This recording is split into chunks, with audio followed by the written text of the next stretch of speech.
Danny Brooks walked down the long metal corridor of Station Apex, his boots making soft sounds on the floor. He had been doing this job for 3 years now, and most days were the same. Check the doors, look at the cameras, make sure everyone was safe. Nothing exciting ever happened in Sector 7. The station floated in space above a planet where many different alien races came to do business. Danny's job was to keep the peace in the living areas where these aliens stayed. He had seen all kinds of strange creatures during his time here. Some were tall, some were short. Some had fur, some had scales. But he thought he knew what to expect by now. He was wrong. As Danny walked past Habitat Pod 47, something caught his eye through the window. He stopped and looked inside. What he saw made him freeze in place. Lisa Grant sat on the floor with her legs crossed. She was a maintenance worker who fixed broken things around the station. That was normal. Lisa often worked in different habitat pods, but what was happening around her was not normal at all. 3 large creatures moved around Lisa like friendly dogs. They were Vrexian cubs, and they should not have been acting this way. Vrexians were one of the most dangerous species in the galaxy. Adult Vrexians stood 8 feet tall and had claws that could cut through metal. Their bite could crush steel beams. They came from a world where everything was trying to kill everything else, and they had survived by being the best killers of all. Even the cubs were dangerous. These 3 were already half the size of an adult human. Their bodies were covered in thick gray skin with ridge spines running down their backs. Their claws clicked on the floor as they moved. Each one had a mouth full of sharp teeth that could tear through flesh easily, but right now those teeth were hidden. The cubs were making soft chirping sounds like birds. They pressed their large heads against Lisa's shoulders and arms. One cub lay down and put its massive head in her lap. Lisa reached down and scratched behind its ear ridge without even looking up from her datapad. The cub's eyes closed halfway and it made a rumbling sound that might have been pleasure.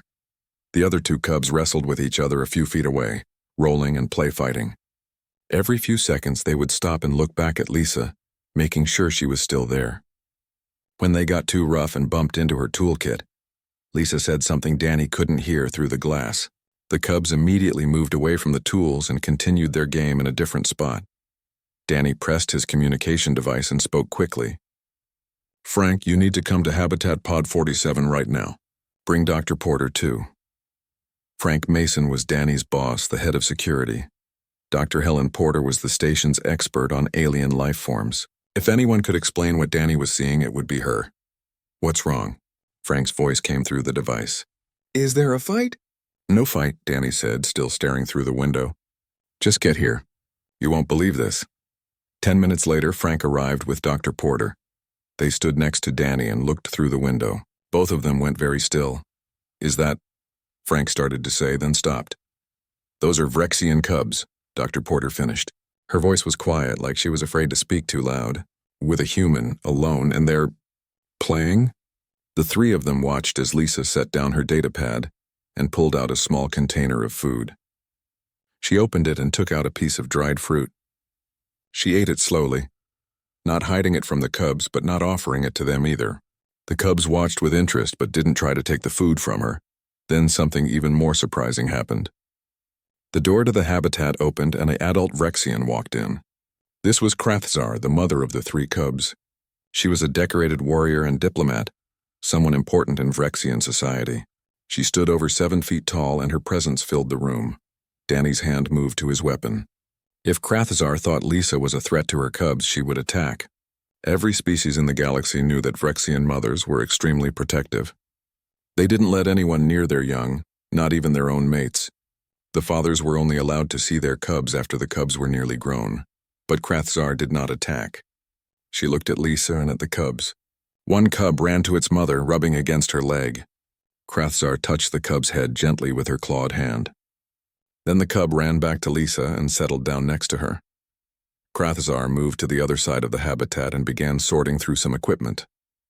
She completely ignored Lisa, as if having a human sitting with her cubs was the most normal thing in the world. "This isn't possible," Dr. Porter whispered. "I've studied Vrexians for 10 years. They don't do this. They would never allow an outsider near their cubs, never. The cubs should see Lisa as either food or an enemy. They should be attacking her or running from her." "But they're not," Frank said. "They're acting like she's their mother or something. Danny kept watching. Lisa finished her snack and went back to work on her data pad. One cub moved closer and looked at the screen. Lisa tilted it so the cub could see better. She seemed to be explaining something, though the cub probably didn't understand human language. The cub chirped and touched the screen with one claw very carefully, like it didn't want to break the device. "We need to report this," Frank said. "The commander needs to know. The Vrexian ambassador needs to know. I don't even know what this is." Dr. Porter pressed her face closer to the window. "We need to study this. We need to understand how this happened. If humans can interact with Vrexian cubs safely, it changes everything we know about both species." Danny finally tore his eyes away from the window. "Should we go in there? Make sure Lisa is safe?" "No," Dr. Porter said quickly. "Don't disturb them. If we interrupt, the cubs might react badly. Just keep watching. Record everything. I need to see how long this lasts and what happens when Lisa tries to leave." They stood there for another hour, watching and recording. Lisa eventually packed up her tools.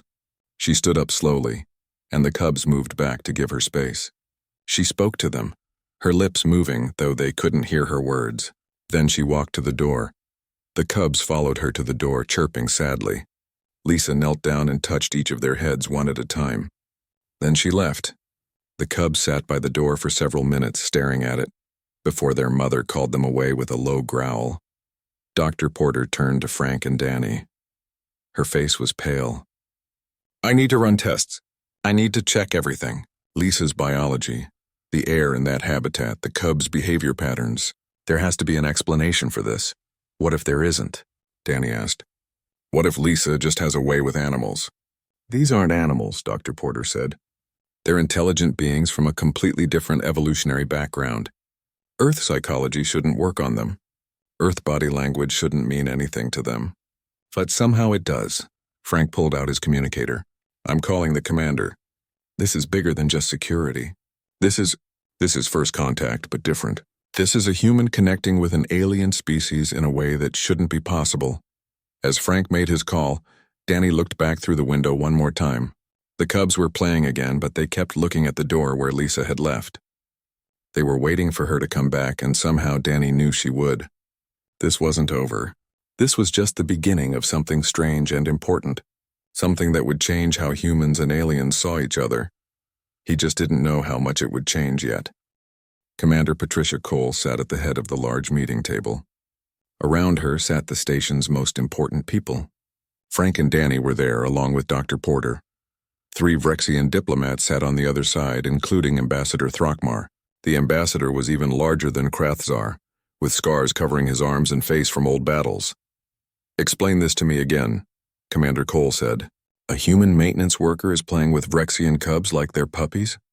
"That's exactly what's happening," Dr. Porter said. She pulled up video footage on the main screen.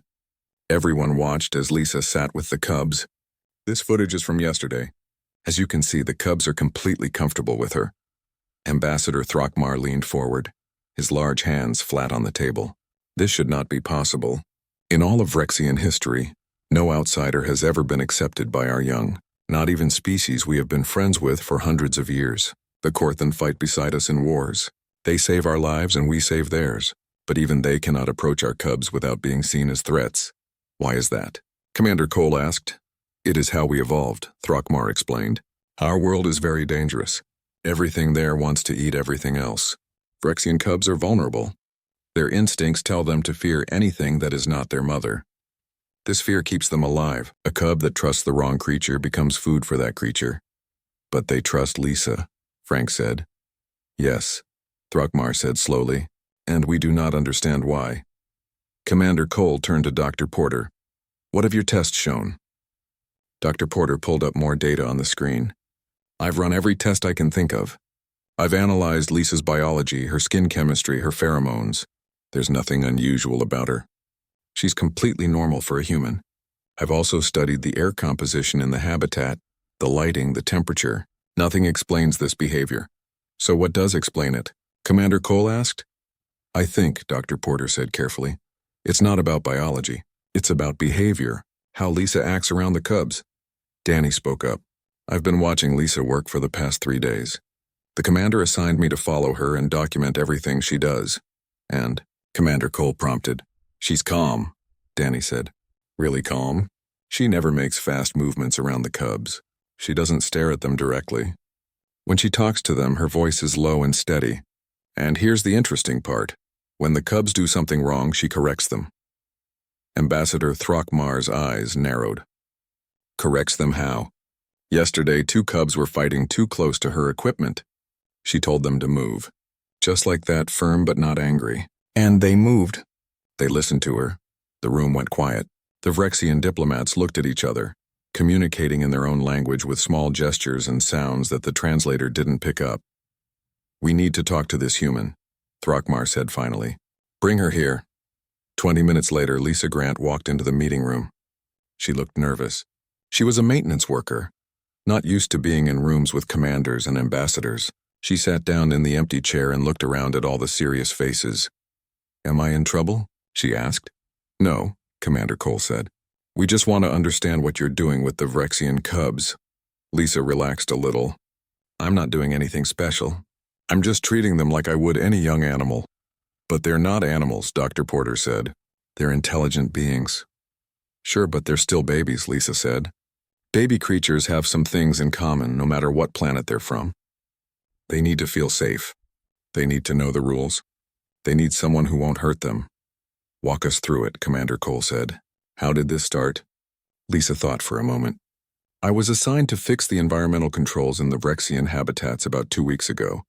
When I went into Pod 47 the first time, Krathzar was there with her cubs. She watched me for a minute, then left to go to a meeting or something. The cubs stayed. Weren't you afraid? Frank asked. A little, Lisa admitted. But I grew up on a colony world where we had lots of wild animals. My family ran a wildlife rehabilitation center. I've worked with predators before, just not alien ones. So I did what I always do. I ignored them and focused on my work. You ignored them? Throckmar sounded surprised. Yeah. I mean, I was aware of where they were, but I didn't stare at them or try to pet them or anything. I just did my job. After a while, they got curious. They came over to look at my tools. I let them look, but I told them not to touch. They respected that. How did you know they would respect it? Dr. Porter asked. Lisa shrugged. I didn't, but I figured it was worth trying. Young predators test boundaries. They push to see what they can get away with. If you don't set boundaries, they don't feel safe because they don't know the rules. But if you set clear boundaries and stick to them, they relax.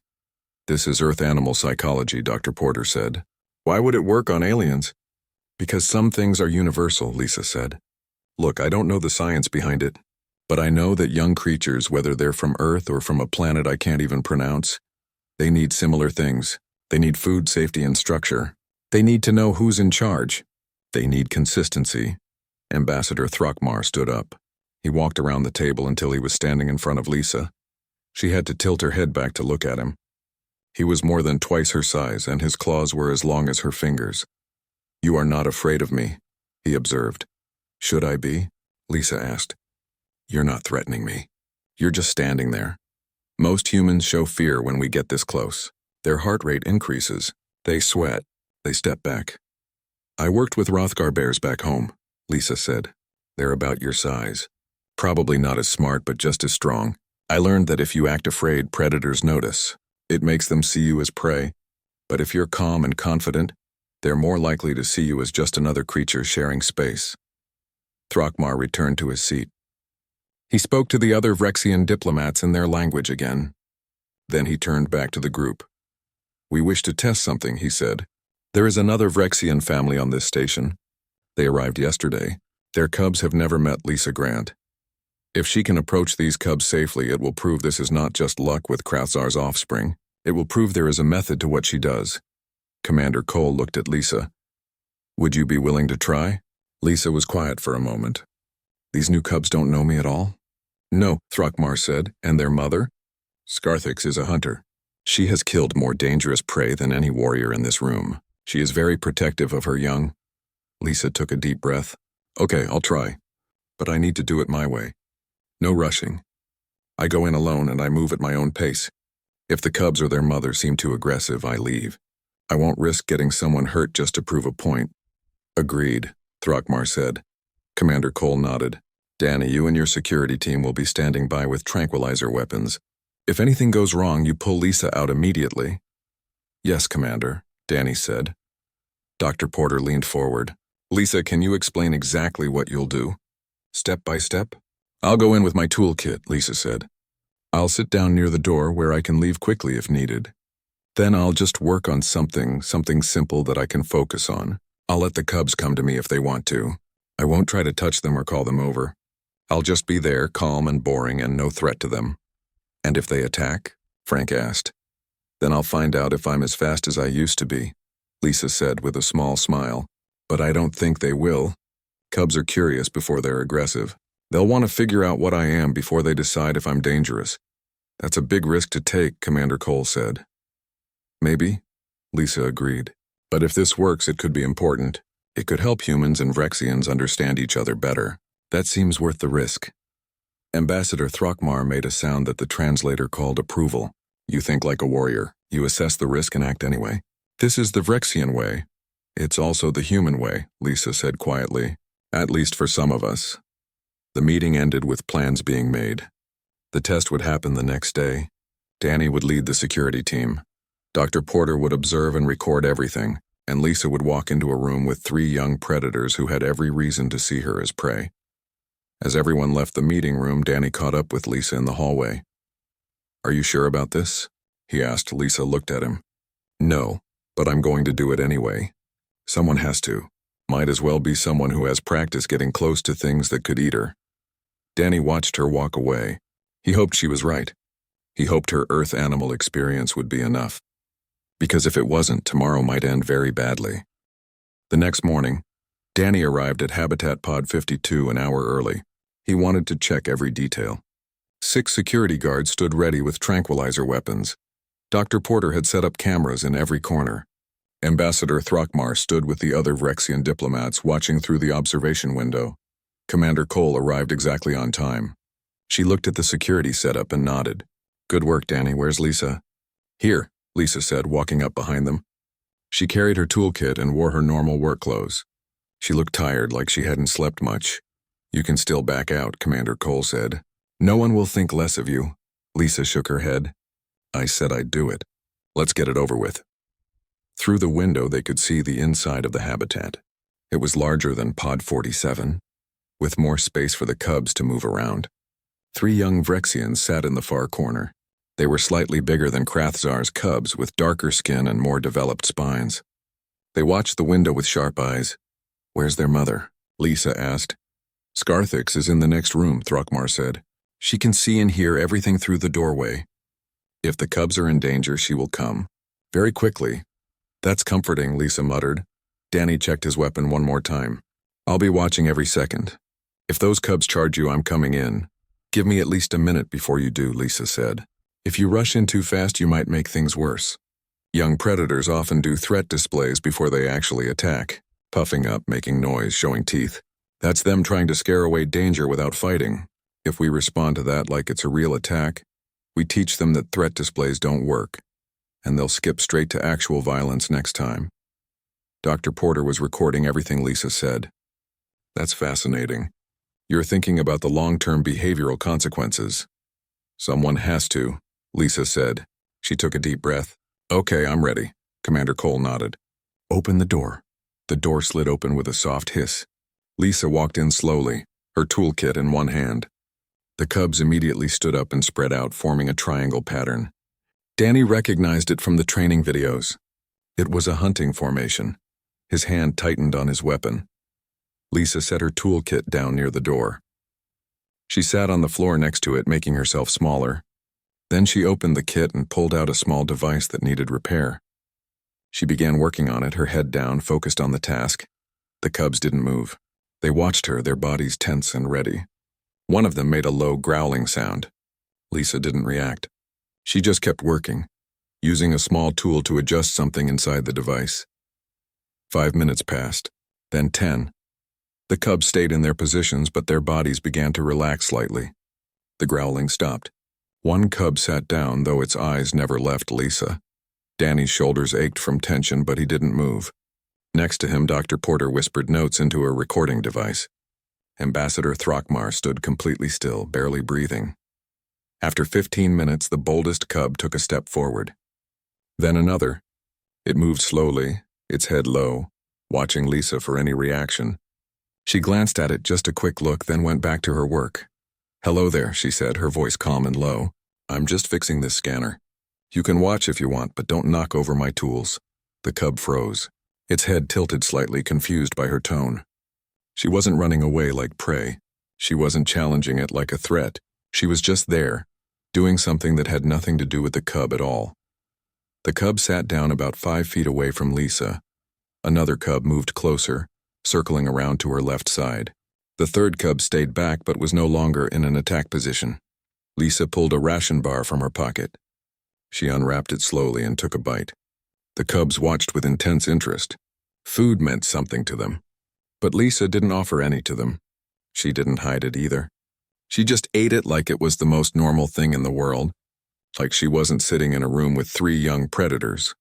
"You guys probably have your own food," she said conversationally, taking another bite.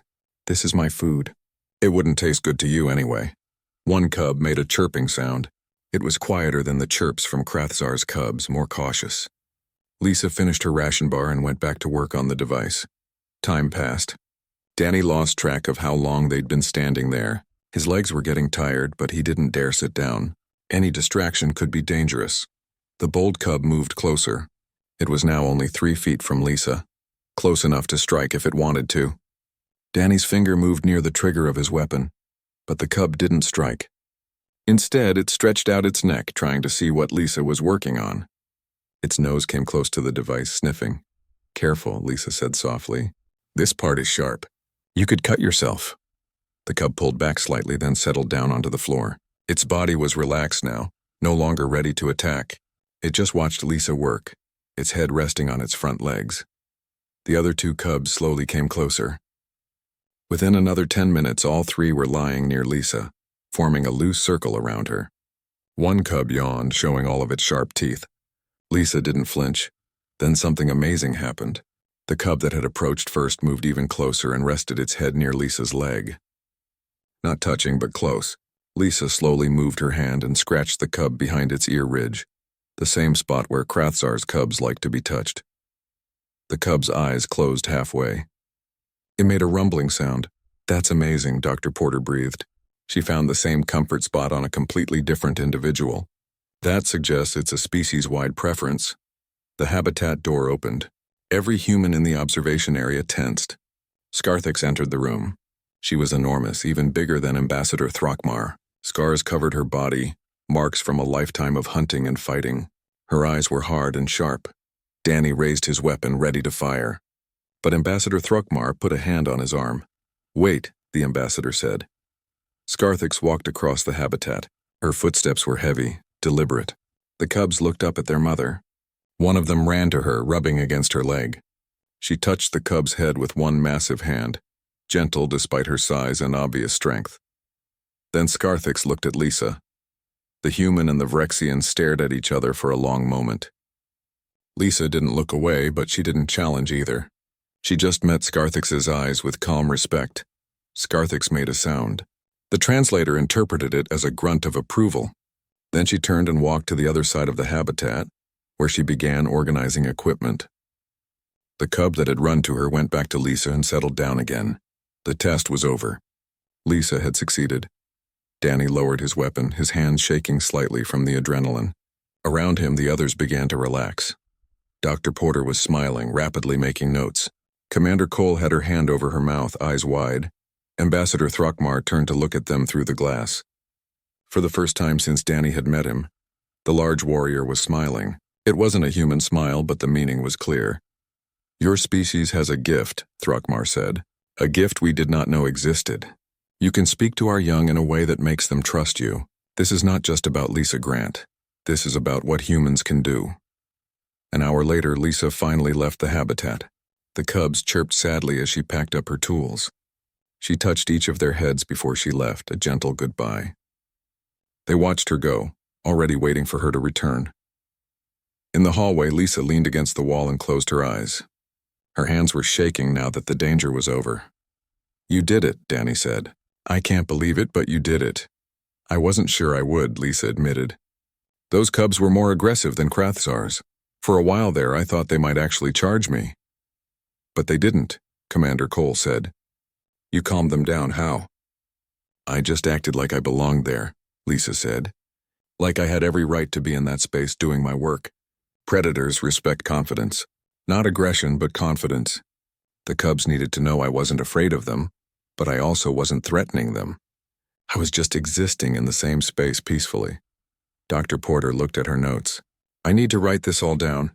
The way you moved, the way you spoke, the timing of everything. If other humans can learn this method, it could change how we interact with dozens of species. It's not really a method, Lisa said. It's more like a mindset. You have to genuinely believe you're safe, or the cubs will sense your fear, and you have to respect them as living beings, not just dangerous animals. Ambassador Throckmar approached. He bowed his head slightly to Lisa, a gesture of deep respect in Vrexian culture. You have done something today that will be remembered, he said. The Corthan delegation is watching. They are upset. They have tried for generations to earn the trust of our young, and they have failed. Yet you, a human they see as weak and soft, have succeeded where they could not. I'm not weak, Lisa said quietly. None of us are. Humans just show our strength in different ways. News of Lisa's success spread through the station faster than Danny thought possible. Within 2 days, every species on Station Apex knew about the human who could calm Vrexian cubs. Scientists from 12 different worlds requested permission to study her. Some were excited. Others were doubtful. A few were angry. The Corthan delegation was the most vocal. Danny had to increase security around the human living quarters after 3 Corthan warriors tried to confront Lisa in the cafeteria. They didn't hurt her, but they made it clear they thought the whole thing was a trick or a lie. Humans are prey species, one Corthan said loudly, so everyone could hear. They have no claws, no armor, weak teeth. How can prey species understand predators better than we do? We have fought beside the Vrexians for 300 years. We have died for them and they for us. Yet their cubs still fear us. This human uses some kind of trick. Lisa had simply looked at the warrior and said, It's not a trick. It's just patience and respect. Maybe you should try it sometime. The Corthan had left angry, but Danny noticed they didn't try to confront her again. Commander Cole called another meeting. This time more people attended. Representatives from 8 different species filled the conference room. The Galactic Council had sent an observer. Everyone wanted to understand what had happened and what it meant. Let's be clear about what we're discussing, Commander Cole said. A human civilian has successfully interacted with one of the most dangerous predator species in the galaxy. She did this using techniques developed on Earth with Earth animals. The question before us is, what do we do with this information? A Pelasian delegate spoke up. The Pelasians were insect-like creatures who lived in hive minds. Our species has difficulty understanding mammalian body language. We observe humans and Vrexians and others, but we do not comprehend the small signals you send to each other, your face movements, your postures. To us, these things have no meaning. Could humans help us learn? That's one possibility, Dr. Porter said. She stood and brought up data on the main screen. Over the past week, I've been working with Lisa to document her methods. We're calling it the Grant method for now. It's based on a few key principles. She clicked through several slides. First, understanding fear and aggression responses across species. Second, using body language that signals calm and confidence. Third, setting clear boundaries. Fourth, being consistent and predictable. Fifth, respecting the other being as an intelligent creature, not just an animal. These principles work on Earth creatures, a Shardborn observer said. The Shardborn were crystalline beings who didn't have traditional bodies. Why would they work on aliens?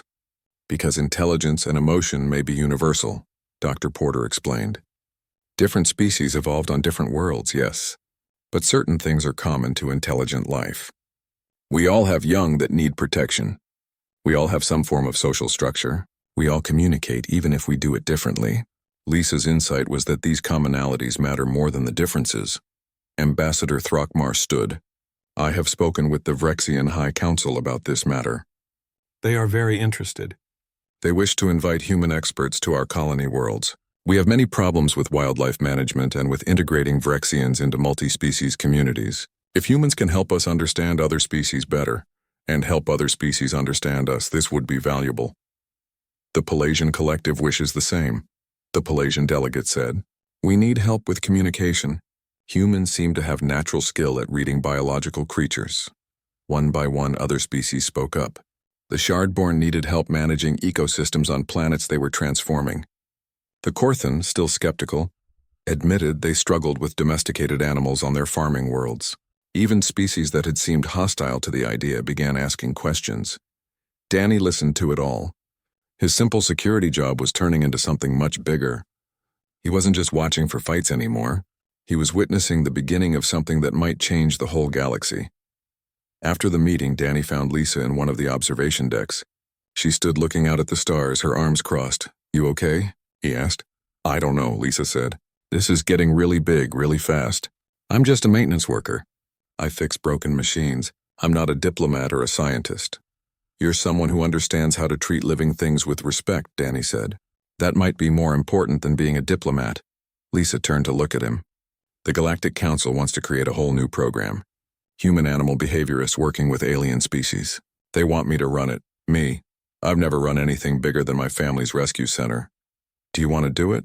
Part of me does, Lisa admitted. I could help people understand each other better. I could prevent conflicts, maybe even save lives. But another part of me is scared. What if I'm wrong? What if my methods don't work with other species? What if someone gets hurt because they trusted my advice? You weren't wrong with the Vrexian cubs, Danny pointed out. True, but Vrexians are predators like Earth predators. What about species that evolved completely differently? What about the Pelasians who think in ways we can barely understand? What about species we haven't even met yet? Danny didn't have a good answer for that. They stood in silence for a while, watching ships come and go from the station. Finally, Lisa spoke again. Dr. Porter showed me something interesting. She's been reviewing old contact reports from when different species first met each other. Do you know how many first contact situations went badly because of misunderstandings about body language and behavior? How many? About 60%. More than half of all first contacts involved some kind of conflict or near conflict. Usually because one species did something the other species saw as threatening, even though it wasn't meant that way. That's a lot, Danny said. Now look at human first contacts, Lisa continued. We've met 17 different species since we joined the galactic community. How many of those went badly? I don't know, a few? Only two. And both of those were resolved quickly through communication. Humans are really good at first contact, Danny. Better than almost any other species. Do you know why? Tell me. Because we spent thousands of years on Earth learning to understand creatures that weren't like us. We had to. Our planet was full of different species and we had to figure out how to live alongside them. Some we turned into friends like dogs and cats. Some we learned to avoid. Some we studied and protected. We got really good at reading the intentions of creatures that could kill us. So you think this is a human thing? Not just a you thing? Danny asked. I think humans have been training for this without knowing it, Lisa said. Every farmer who learned to calm a spooked horse. Every wildlife rescuer who figured out how to approach an injured animal. Every person who trained a dog or played with a cat. We were all learning the same basic skills, how to communicate across species lines. The door to the observation deck opened. Krathzar walked in with her 3 cubs. The cubs saw Lisa and chirped excitedly, running over to her. Lisa knelt down and greeted each one, checking them over like a mother checking her children. Krathzar approached Danny. I wish to speak with you, security officer. Danny straightened. Of course, honored warrior. My people are beginning to understand something important, Krathzar said. For generations, we believed strength was about physical power. The ability to fight, to hunt, to survive. We respected species that could match us in combat. We dismissed species that seemed weak. And now? Danny asked. Now we see that strength comes in many forms, Krathzar said. Your Lisa Grant cannot defeat me in battle. But she can do something I cannot do. She can make cubs from a family not her own trust her completely. This is a kind of strength we did not recognize before. A strength of understanding, of patience, of connection. She watched as Lisa played with the cubs, keeping them entertained while staying alert to their moods and needs. Humans are not weak, Krathzar continued. You are strong in ways we are still learning to see. You take creatures that should be your enemies and turn them into friends. You look at something dangerous and think about how to understand it, not how to destroy it. This is a warrior's courage combined with a caretaker's compassion. Danny felt a swell of pride. Thank you. That means a lot coming from you. The galaxy has been watching humans carefully since you joined us, Krathzar said. They study your weapons. They measure your ships. They count your soldiers. They worry about your capacity for violence because humans have a history of war. We do, Danny admitted. But they miss the other side of your nature, Krathzar said. Yes, you can fight. But you also heal. You protect. You reach out to others even when those others are strange and frightening. You are a species that domesticated wolves, Danny Brooks. A species that looks at a dangerous predator and sees a potential friend. That is not weakness. That is perhaps the greatest strength in the galaxy. One of the cubs brought Lisa a toy, dropping it at her feet. She threw it gently and the cub chased after it with joy. The other cubs joined in, turning it into a game. Danny watched and understood. This moment, this simple scene of a human playing with alien cubs, was changing how species saw each other. It was opening doors that had been closed. 6 months had passed since that day when Danny first saw Lisa with the Vrexian cubs. Station Apex looked different now. A whole new section had been added, dedicated to what they called the Interspecies Behavioral Studies Program. The name was long and formal, but what it meant was simple. Humans helping aliens understand each other, and aliens helping humans understand them. Danny walked through the new section during his morning patrol. His job title had changed too. He was now the head of interspecies security, which sounded impressive but mostly meant he solved problems before they became fights.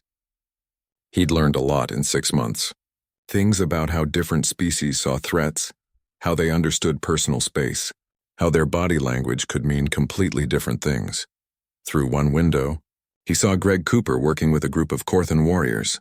Greg was a veterinarian from Earth who specialized in large animals. He was teaching the Korthan how to handle their farm animals with less stress and force. The Korthan had been skeptical at first, but after they saw that the animals were healthier and produced more food using Greg's methods, they'd become eager students. In another room, Nicole Stevens was working with a group of Pelasian drones. Nicole had been a dog trainer on Earth, and she was helping the Pelasians understand mammalian communication. The Pelasians found it difficult because they thought as a hive mind, sharing information instantly. The idea that mammals had to use physical signals to communicate was strange to them. But Nicole was patient, showing them the same gestures over and over until they started to recognize patterns. Danny stopped at the largest training room. This was where Lisa spent most of her time now. She was no longer a maintenance worker. She was the director of the whole program, though she'd argued against the title for weeks before finally accepting it. Today, Lisa was introducing Krathzar's cubs to a new human trainer. The cubs were nearly full-grown now, almost as tall as an adult human and much heavier, but they still came to Lisa like she was family, rubbing their heads against her and making happy chirping sounds that seemed odd coming from such large, dangerous-looking creatures. The new trainer was a young woman named Katie Wells. She looked nervous as the cubs approached her, but she followed Lisa's instructions. She stayed calm, kept her movements slow, and spoke in a low, steady voice. The cubs sniffed her carefully, then one of them allowed her to touch its head. Katie's face broke into a huge smile. Danny understood that feeling. The first time you connected with an alien species, really connected, it changed something inside you. It made the universe feel smaller and friendlier. Danny's communicator beeped. He checked it and saw a message from Commander Cole. She wanted to see him in her office. He headed that way, wondering what was going on. When he arrived, he found Cole sitting with 3 visitors. One was a human woman in an expensive suit, looking official and important. The other 2 were aliens Danny didn't recognize, tall and thin with blue skin and large eyes. "Danny, come in," Cole said. "These are representatives from the Galactic Council and from the Earth Wildlife Conservation Authority. They wanted to meet you." "Me?" Danny asked, confused. "Why me?" The human woman stood and offered her hand. "I'm Kate Morrison, Director of the Earth Wildlife Conservation Authority. You're the one who first reported the incident with Lisa Grant and the Vrexian cubs, correct?" "Yes, ma'am," Danny said, shaking her hand. "Your report started all of this," Kate said, gesturing broadly. "The whole program exists because you saw something unusual and brought it to the attention of the right people. We wanted to thank you." "I was just doing my job," Danny said. One of the blue-skinned aliens spoke. Its voice came through a translator as warm and friendly. "We are from the Zephian Concordat. We have been watching the development of your interspecies behavioral studies program with great interest. We wish to establish similar programs on our worlds, and we would like humans to help us set them up. Your Commander Cole tells us you have been essential to the program's success here. Danny sat down, feeling overwhelmed. I don't know about essential. Lisa did all the hard work. The other trainers, too. I just make sure everyone stays safe. Safety is the foundation of trust, the other Zephian said. Without your careful monitoring and your willingness to intervene when necessary, the trainers could not do their work. You protect them so they can focus on building connections. Commander Cole smiled. The Galactic Council is expanding the program galaxy-wide. They're setting up training centers on 50 different worlds. They need security specialists who understand interspecies dynamics. People like you, Danny. They want me to leave the station? Danny asked. They want you to train other security officers, Cole clarified.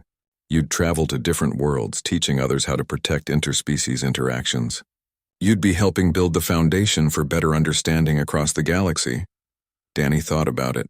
He'd spent 3 years walking the same corridors, checking the same doors, watching the same cameras. It had been a good job, safe and steady.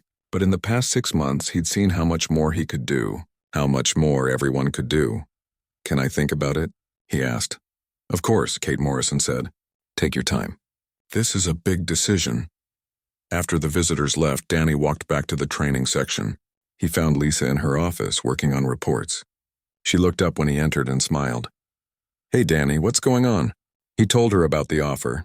She listened quietly, then leaned back in her chair. Are you going to take it? She asked. I don't know.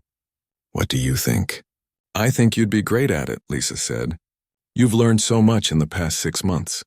You understand how to keep people safe without making them feel threatened. You know how to read situations before they become problems.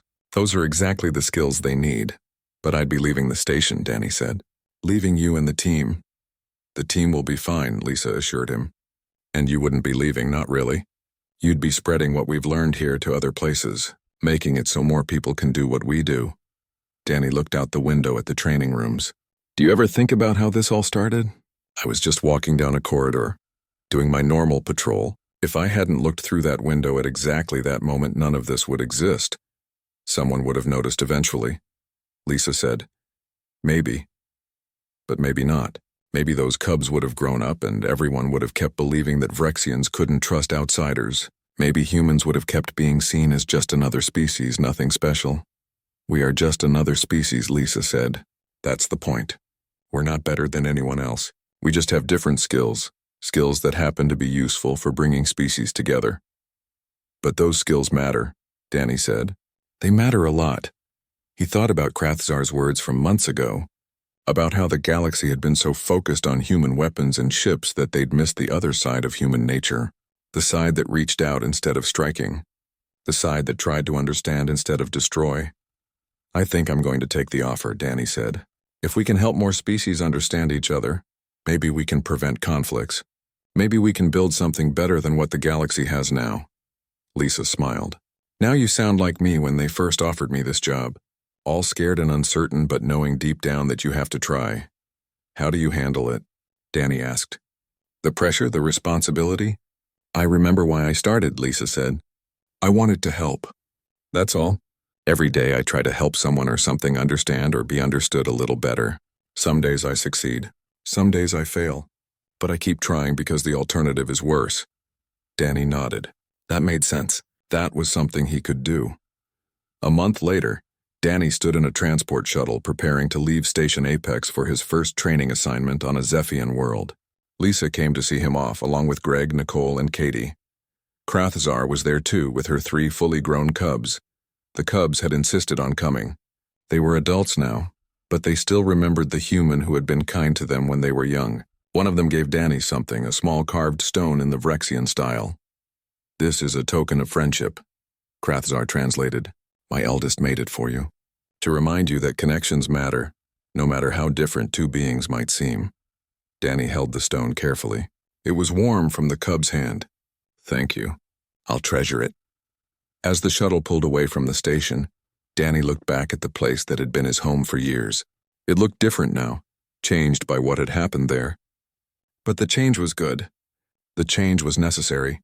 He thought about the future. about all the places he would go, all the people he would teach, all the connections that would be built because humans had learned to speak a language that crossed species boundaries, the language of patience, respect, and genuine care for other living things. It had started with a security guard pausing his patrol. It had started with a maintenance worker sitting calmly with cubs that should have seen her as prey. It had started with small moments of connection that grew into something bigger than anyone had imagined. And now it would continue, spreading across the galaxy one interaction at a time. Humans weren't the strongest species or the smartest or the most technologically advanced, but they had something just as valuable: the ability to look at another being, no matter how different or dangerous, and see a potential friend. That was humanity's gift to the galaxy, and Danny was proud to help share it.